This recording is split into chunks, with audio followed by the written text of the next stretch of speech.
Менимче жаштарды күнөөлөгөндөн мурда балык каяктан сасыйт деген суроого жооп бере алалы. Демек башынан сасыйт. Демек бизге улуу муун жакшы үлгү көрсөтпөгөндүктөн биз балким ушундай нукта кетип бараткандарбыз.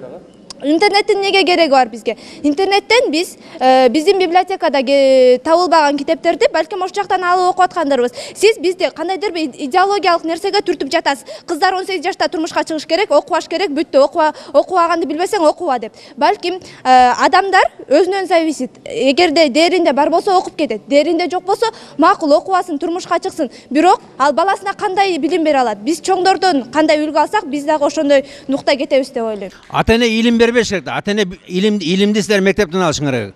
Ата-эне илим бербейт, ата-эне тарбия берет. Ата-эне мына баланы кантип бакканды, ата-энени кантип сыйлаганды, үйдө кантип жүргөндү ата-эне үйрөтөт. Ага эмне кереги бар силердин билимиңердин? Билим албетте керек ага. Эгерде кийин менин балам мага келип, "Апа, бул эсеп чыгарып берчи" десе, мен эмне деп айтам? Айтпайсың, мектептен окутуп кел деп. Мектептен окуп кел деп айта албайм. Мугалим үйрөтүш керек, ата-эне эмес. Мен ага жардам бере албай коем ага.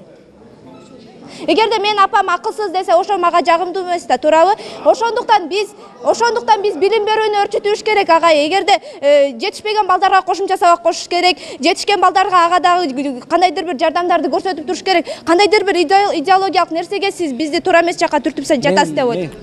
Окубай агентте жүрсөң, агентти чукулап кечке чейин. Анда күбөгө чыктып атам.